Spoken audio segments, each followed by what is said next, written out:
Welcome to Empire Building. I'm Wendy Papazan, and together with my 4 co-hosts, we bring you weekly unfiltered conversations about leadership, growing a big empire, and living on your own terms. I'm Kimber Levitt-Keaty. We are investors and wealth builders with over $75 million in combined net worth. I'm Sarah Reynolds. We are visionaries who built more than 50 businesses with over $122 million in annual revenue. I'm Tiffany Fikes. We've led thousands of people and do it all while being pretty good moms. And I'm Seychelle Van Poole. We are your podcast to learn how to build big businesses and even bigger lives.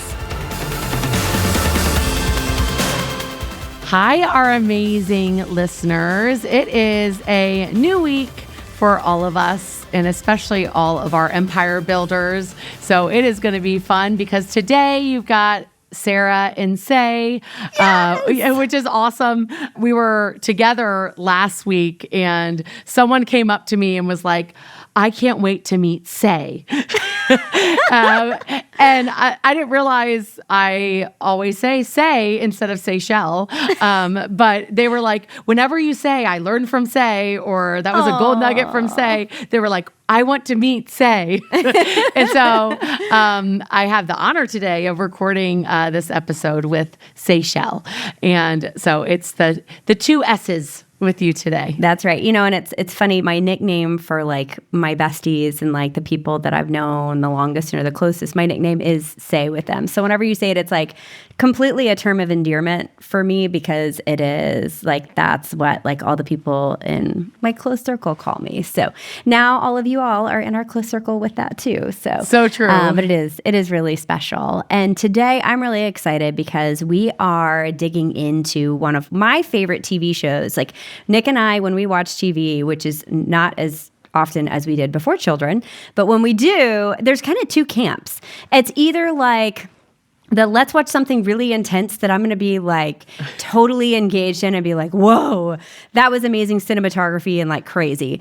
Or the other camp is like Modern Family, Ted Lasso style. And so it's like, I either want to laugh or I want to like really figure something out. And so today we're going to talk about one of my favorite feel-good shows, which is Ted Lasso. And we're going to talk about it because they just got signed for a 4th season, which we didn't think was going to happen, which is super exciting. But every time I watch it as a leader, I learned something. And I didn't go in there like, Seychelle, let's do a business case study while you're watching Family Night TV. But I do. And I think they've done such a good job with the writing and such a good job with executing like an ensemble cast that Sarah and I wanted to bring you today some of our top lessons that we have learned from watching Ted Lasso that you can apply into your business and your team and your life today that really applies and is beautiful. So we're going to dive right on in. I love it. I think that speaks to, I'm sure, so many of our listeners from those of us that are empire builders. We're constantly thinking about what we can learn or glean, or can I take this and apply it somewhere to the business? And so you're just an example of that, Seychelle, in terms of these lessons. And so there are really 7 sort of standout lessons from Ted's playbook on leadership. I've heard Ted Lasso's name so many times when it comes to leadership, and you don't normally hear that when it comes to a show, a TV show, but we're going to dive into 7 lessons that you can learn in terms of leading your team, leading your people. And honestly, these also apply to life with your family and sports, and if you're coaching, whatever it might be, right? So the first lesson is to believe in the power of belief. Believe in the power of belief. In the locker room, they have a big believe sign. And it's not just decor, it's actually a philosophy. And I think so many times leadership starts with our belief in our people. And one of the things that Ted sort of like demonstrates is that or the thought of you need to believe in your people. Leaders see potential in others, even when many times they don't see it in themselves. And many times when we're able to sort of pour into our people in terms of what we see in them, the belief, the traits, the qualities that we see, they actually start believing it themselves because you as the leader highlighted that. we just had an amazing team advance where we focused on our strengths and Gallup Strength Finders. And when Anna Kruger, shout out again to Anna Kruger, you've heard her She's so name. awesome. Last night, I was like, we're going to have her on as an interview. We need to do an interview. We need an interview. Yes. Anna, you got to come do an interview with us. Yes. She is freaking amazing. I love her so much. So good. So good. So she said, strengths come so natural to us. Many times we think they're common sense or that everyone has them. And that's sort of what you want to be looking at in your people is, what are you noticing? What qualities do you notice in them that you need to point out and say, I believe in you. I see that quality. And if you can do more of that, like you're such an encourager, if you can be the root when people are down and we're struggling on the phones, let's say they're an ISA or something, and I see that you have the quality of encouragement. I believe in you that you can encourage everyone else to change their mindset and really pouring into them your belief in them. Boy, does that just have such a ripple effect. So believe in the power of belief. I love that. Well, and logic tells, but emotion sells. And belief to me is the core of emotion, right? It is the core of, belief is something you can't always see. You have to feel it. And I think that's something in your leadership style I have really learned from you, Sarah, is the power of bringing belief into the team environment, into the workplace, and really, really letting yourself fully believe in a dream, a vision, a goal, a team member. And you model that really well. So I love that we kicked it off with that one. The second one is one that's a core value of me and how we raise humans, but also how we raise team members. And that is kindness isn't weakness. And you can be kind and firm. You can be kind and have boundaries. You can be kind and still have standards. And you can also be kind and forgive. And so often in our business, there are times when people are going to do things in your business, as clients, as team members, as former people that have worked for you, that is not kind. And it stinks. And sometimes they're going to do it to your kids. And kids are going to be unkind to your kid, and it's going to stink. We had that last night in our household. And it's so important to understand that how you react is what people watch. And what you choose to do, it's still okay to have boundaries and standards with how someone's allowed to treat you. And it's also okay to understand that somebody has a really bad day. It's okay to understand somebody may be a good person but made a really bad decision. And it's okay to decide to forgive, or it's okay to decide to have empathy. And I think that's something that Ted does. You watch time and time again, whether it's former coaches that worked for him that maybe exited on a really bad note and came around, whether it's I think about just in my own team members that left and didn't do great things on the way out the door, right? Or maybe people that you interviewed the first time and it didn't go great, and all of a sudden you're revisiting conversations again, or clients that are in the middle of Sarah and I are both in real estate, but any other business too, we deal with people on the highest point of stress in their life. Sometimes clients do crazy things, and our team members or our admin team get riled up because they were just treated really disrespectfully, or they were treated really poorly by someone. That doesn't mean they're a bad person, but it does mean that there's probably something going on that we don't know about. And so to me, kindness is really important, to ask questions, to really put yourself in someone else's shoes and to try to have empathy for what they're going through. When we had the CEO of Keller Williams, the awesome Mark Willis, the other day say to me, he said, wow, you say things very directly, but you say it in a really nice way. And I said to him, well, just because I have something I need to get across doesn't mean I can't be nice about it. I can still be direct and firm, but say it in a nice way. And I think that that's so important to realize that we can do both when we're delivering information.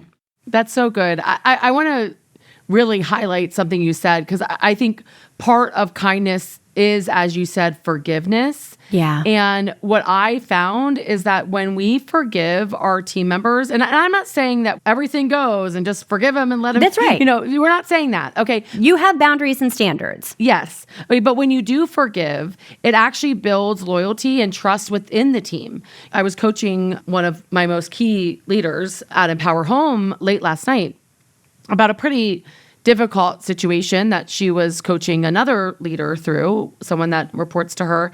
And I reminded her about a fellow leader that 7 years ago really messed up. He was not in a leadership position at the time, but he messed up.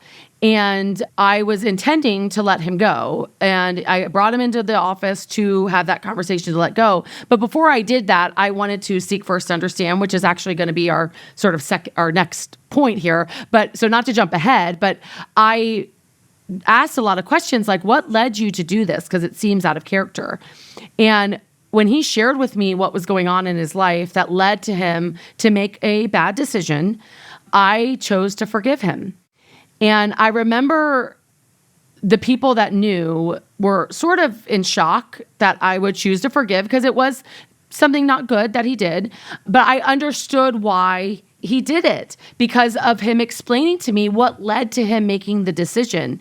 And I told him, I said, I'm going to choose to forgive you and show you grace. I need you to know that that does not mean I'm saying what your behavior was acceptable. What that means is that I understand that you were in a very difficult position and you made a wrong decision. Now, I want you to know that next time you're in a difficult position, I need you to come to me when you're trying to navigate it, and I will talk through how we can get the goal accomplished without making a bad decision. And he's actually now one of our leaders. And I forgot about that. And it came up last night when I was coaching her. And I said, remember, she was around. And I said, remember how crazy people thought I was? I said, this could be one of those moments, but we don't know until we ask some questions. But the point is forgiveness. That relationship is one of my most special relationships at Empower Home because we walked through a very difficult conversation. I forgave, I showed kindness in that difficult situation. And now I've got a leader that I know I would not have. That's right. If I didn't do that. And so kindness is such a critical thing. And part of kindness is forgiving because everyone does mess up. I love that. And you modeled a few key things, if you were to break that down, it's, seeking first to understand, to gain perspective of, was this intentional, malicious, and knowing? Or was this maybe a good person making a bad decision under duress or stress or some emotion that's out of character for their normal behavior? The second thing you did was set the boundary of what is and is not acceptable in actions. And then you chose grace to then set the tone for how you move forward. That's like such a textbook, beautiful modeling of leadership. And I want to encourage any of you, if you have a newer team, that Sarah and I both have had the privilege of being in business with team members for decades now. And when you have the privilege of being in business with people for a really, really, really long time, they are going to screw up. Yep. They will. Yep. And no one's perfect. I'm not perfect. I know that for sure. I've screwed up. No question. Yes. Plenty of times. And it's the grace and kindness that we extend along with the boundary and the lesson that actually creates the opportunity for trust, for vulnerability, for safety, for loyalty. And those things show up in the hard conversations, not in the magic, everything's unicorns and rainbows conversations. And so I love that you modeled that because I guarantee you've had hundreds of those over the years. I've had hundreds of those over the years between parenting and, and team too. That's how we get to earn the right to grow together. So I love that you did that. And yes, Ted does a beautiful job. If you don't know how to do it, go watch Ted Lasso because he models it for you time and time again after each episode. Yeah. And I mean, I know we've got 5 other lessons here to get into, but I think this is such a one that doesn't get talked about a lot in leadership. But the reality is that we cannot expect our team or our people to give us grace when we mess up. And I have messed up more than anyone in this building, more than anyone at Empower Home. I've messed up. I've cost our company millions of dollars in mistakes at times, okay? And so I can't expect my team, my people to give me grace if at times I'm not willing to give forgiveness and grace and understanding. And so that's what we want you to hear is not just let everything go, but really seek first to understand, which is the next topic, which Ted showed us is to be curious, not judgmental. Yeah. Right? So that's sort of the third lesson here is to be curious, not judgmental. But it sort of goes with the second one because how you show kindness, how you learn to forgive is because you're coming from curiosity, not from judgment. And so it's such a critical part of that. The truth is that judgment actually limits us. Yeah. It limits our people. Whereas curiosity, it opens up into possibilities. So many times Oh my goodness. Have there been literally over 1,000 times I have thought one thing was one way based on my own conclusion. And then when I come with curiosity, I learn, my mind expands, and I'm like, oh my goodness, like they did 100% the right thing. Like I didn't realize that that was what was just told to them or what just happened. But if I didn't come from curiosity and just judgment, I would not have had that opportunity for myself to grow, right? And for them to grow. And so great leaders ask questions and they listen before they make assumptions. Okay. I know this is hard, guys. Like, I know. It's so hard. It's so hard. Because sometimes you get a call and you're like, seriously, are you a dingbat? Did you just do that? Seriously? And then you have to seek first to understand. And that is tricky. So. Yes. And it's before you seek first to understand, you have to assume good. You try to forget your initial reaction of when you say dingbat, my grandpa used to sing dingbat all the time, and I miss him. He's been in heaven for well over a decade now, and he used to always say dingbat. I love that we just brought him. I know. Oh, I love my that. mom's dad. But yeah, great leaders ask questions, but they don't make assumptions. That's right. They literally think, okay, based on the information I have, what are the questions I need to ask to understand what actually happened in their perspective? And so you want to ask questions, and ideally open-ended questions. Why, what, how? Tell me more about what you were thinking there. And truly seeking first to understand versus assuming bad. That's right. And as the leader, you're going to often get the angry call from the client or the other side first before you approach your team member. Because sometimes a team member is going to tick somebody off or do something bad, and they don't even realize that it's that big of a problem yet until you get the call from the other side. So just remember, there are always three sides to a story. There's what one person thinks that happens, there's what the other person thinks that happens, and then there's really probably the truth somewhere in the middle. And so I always start off whenever it's like, I know I have to go into a situation that someone really screwed up. That's what I start with is like, Sarah, I know there are three sides to this story. I just got an angry call from Mary, our client, who just gave me an earful. I took a bunch of notes so I could show you what she's saying, but I need you to know that I want to hear your perspective of what happened, because I know you probably have a different perspective and I want to understand that. And so I want to hear from you, your side, and then we're going to figure out what we're going to do. And it helps them to understand that like you're not just taking the other side's stand. You're going to instead go in and listen to their perspective. And I think so many times, like on our team, we have what's called a dependent model, meaning that every department is dependent on the other ones. That's right. Ours is too.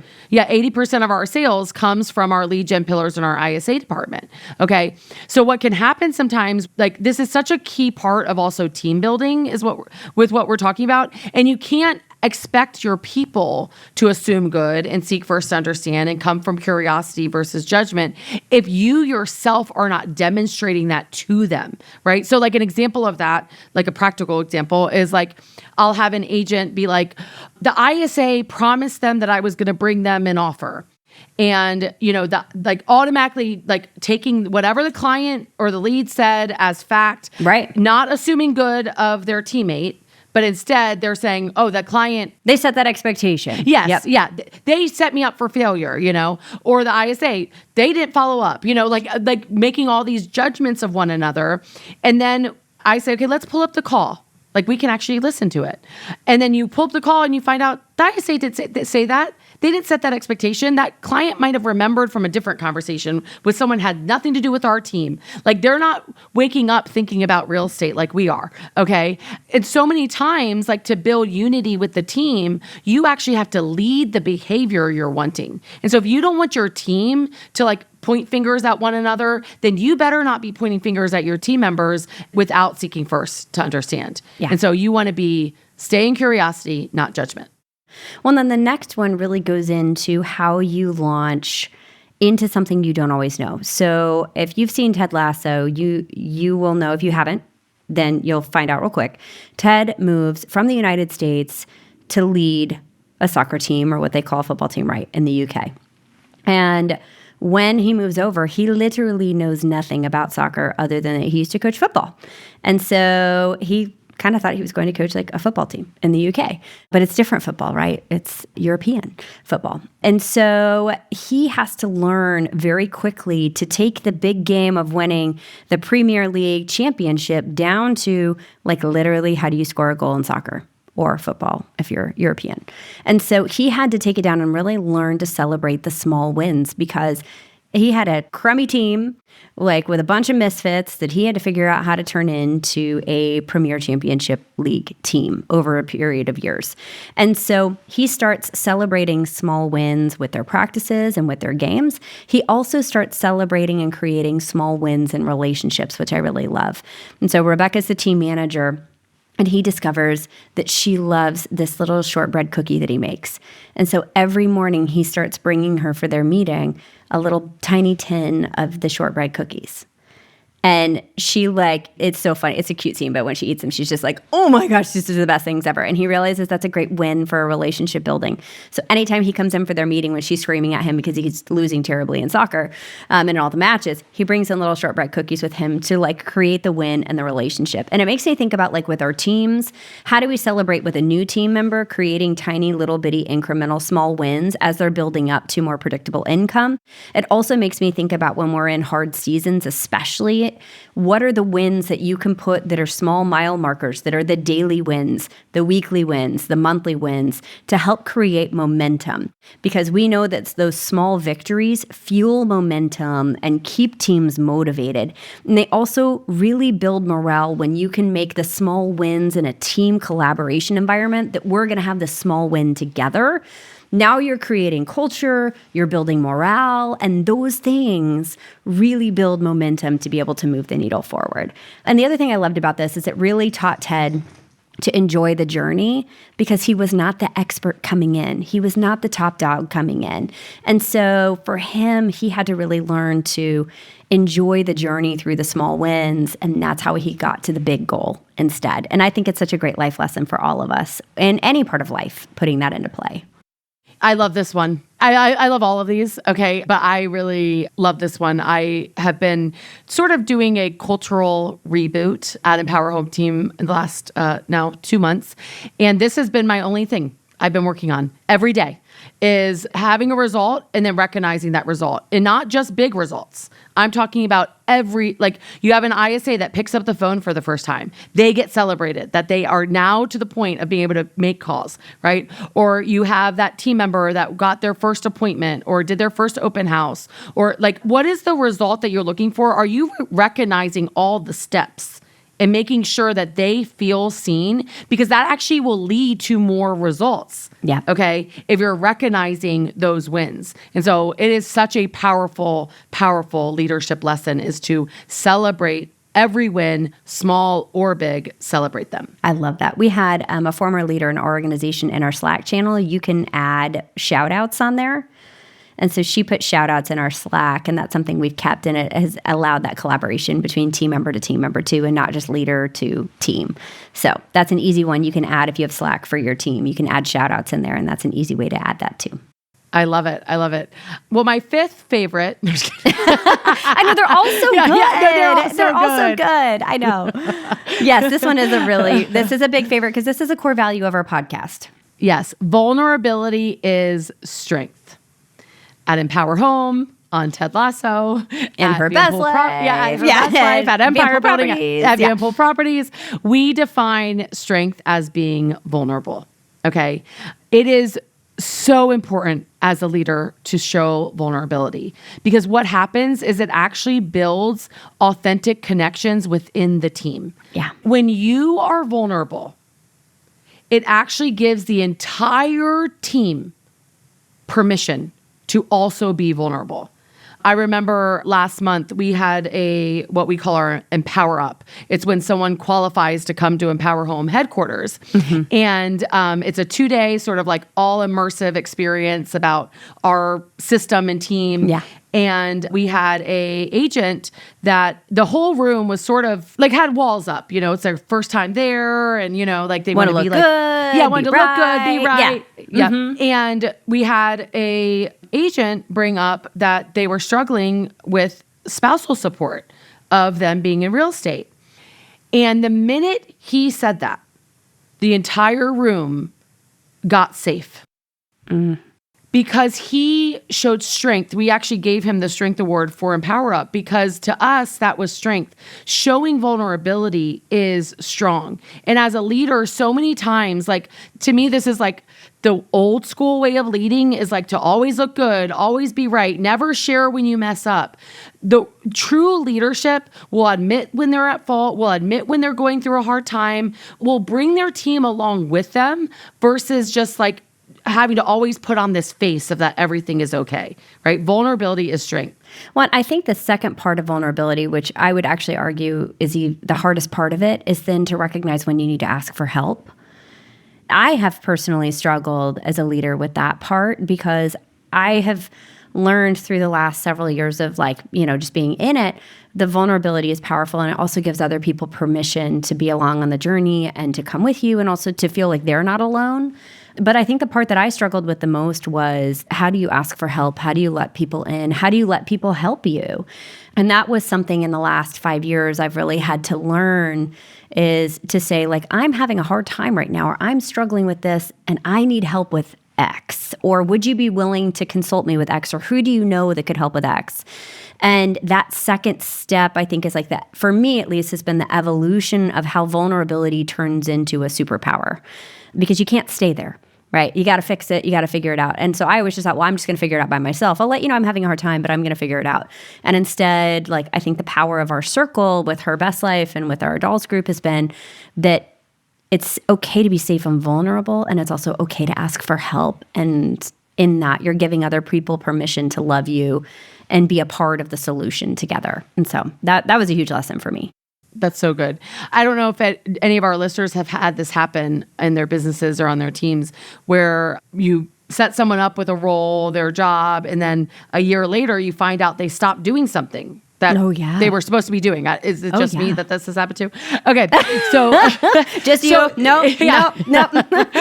Like, why aren't you doing that part of your role? And they'll say something like, well, it's gotten so busy, like I wasn't able to get to it, right?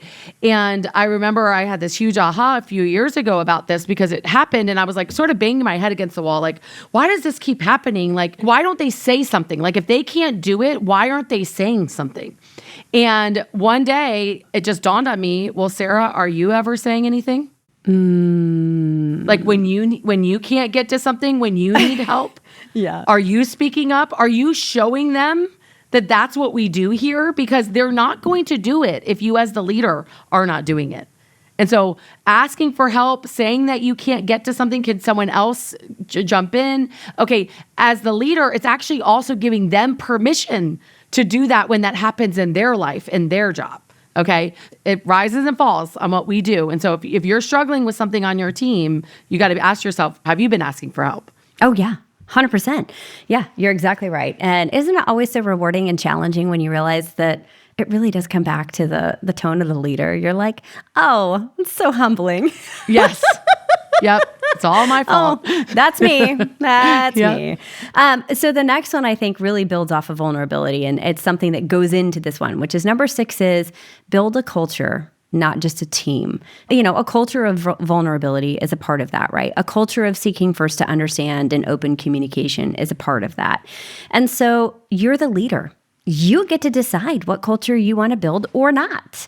Do you want to have just people where they show up to work, punch a clock, leave? That's a culture. You can do that. Do you want to build a culture where you earn the right to do life together and get to be a part of that in the long term? That's a culture. And it's your choice as the leader what culture that you want to build. But it's going to just happen to you unless you're intentional about thinking what you want your feel and your style and your look to look like. And it is so cool when you actually have built a culture and you walk into a room as a team and people look at that and say, I want to be a part of that. right? It attracts the right people and it will repel the people that don't fit in there because you're clear about what you want to build. And so when we know that we want to build our people to be happy, healthy, and wealthy, and we want to do life together, and we understand that there are seasons as a part of that, then that's how our collaboration, our support, and our care for each other shows up. And when we go to events together, when we work with clients together, our clients will even say, I can tell that you all really like working together. You really get along, or you really deeply care and are in sync with each other in your care for us, because I can tell what that looks like as a client experience. And so Ted does that really beautifully when he treats his locker room as a family. He treats them as something bigger, and he understands if there's something going on at home. He understands if there's a big goal that they're working towards, or there's a breakup that's just happened. And when you earn the right to be with people for a really long time, those seasons are going to happen. And it's the culture that you create of whether it's radical love and acceptance, whether it's punching a clock. I don't care what you decide you want it to be, but understand that as the leader, you will set the tone for the culture, or it will happen to you by the people you hire by mistake. So you get to choose. Okay, the seventh favorite. So we've got believe in the power of belief, right? Do your people know that you believe in them? We've got kindness is not a weakness. Okay. We have being curious, not judgmental, celebrating those small wins. Vulnerability is strength. Build a culture, not just a team. And then the seventh lesson from Ted Lasso, and honestly, so many of us Empire Builder co-hosts have learned these lessons as well, is know when to step back so that others can step forward. I'll never forget being in the room at a Her Best Life event, and a woman stood up and said, what I learned today is that when I say no, it gives someone else an opportunity to say yes. Oh, I have goosebumps. I remember that. That was it what, so five years ago? Yeah, 5 or 6 years ago? Mm-hmm. Do you know, I think about that almost every day. It's so good. Because it is so hard to step back as a leader at times. But when we hold on to everything ourselves, when we don't delegate, when we don't develop others to take roles from us as we grow, okay, it actually is stifling your people's opportunity. It's not helping them. It's stifling them, okay? Great leaders know when to step aside and let others lead. That's right. And what happens when we delegate, when we give a role, a job, a task, an entire department to someone else, what happens is it helps build their confidence and develops future leaders. One of the best moments this week happened. Lydia has been, I call her my Lydia. She is. I claim all these people as mine. They're gods that he's gifted them to me in my care. But she started out as a assistant, and then was a TC, transaction coordinator, and then was my executive assistant for 5 years, and is now leading Empower Home Services, which is over 100 team members.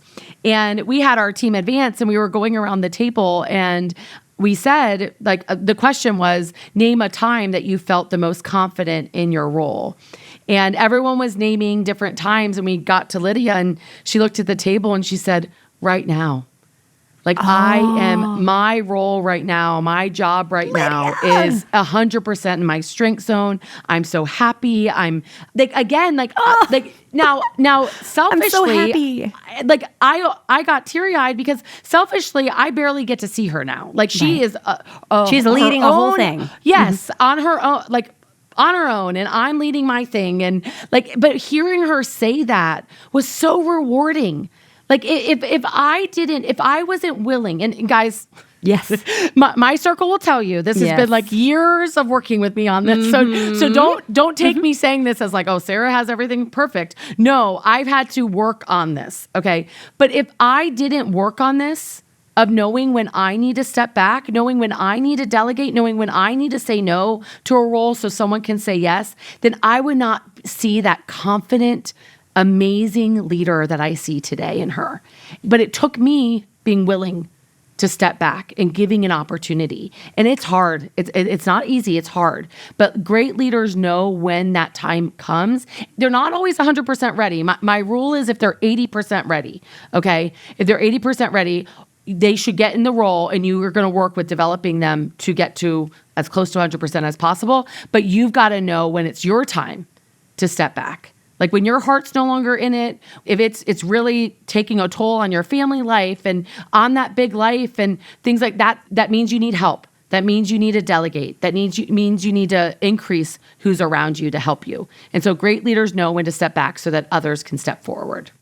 I love that. And I think that's a perfect one to end on because, man, it's so good. And it was a challenge for you this year. I mean, that was something you really had to pray over and think about and work on for months leading up to saying no to that. So I'm so proud of you as the leader for doing that and for the gift that you are to your team and to your core leaders that you get to help continue developing them. So that's amazing. Well, you all, if you enjoyed today's episode, I have a huge favor to ask of you. Would you please either write us a 5-star review or share this with another friend that is going through leadership growth right now that might need to hear this as well, because that's how we all pay it forward. And it's such a joy for us to get to do this. And it's a joy when we get to hear from people we haven't known or listeners before that have found us because a friend shared it. So that would be a huge, huge favor for us if you would do that. And we want you to go out there and build that big business. And most importantly, build your even bigger life. Thanks for listening today, guys. Bye, y'all. Bye. Have a great week.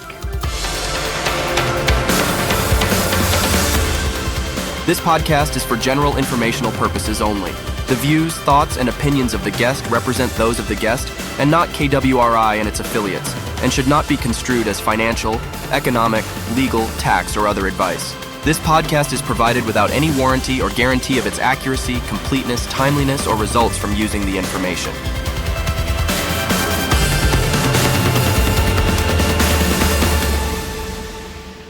Warning: you must comply with the TCPA and any other federal, state, or local laws, including for B2B calls and texts. Never call or text a number on any do not call list, and do not use an autodialer or artificial voice or pre-recorded messages without proper consent. Contact your attorney to ensure your compliance.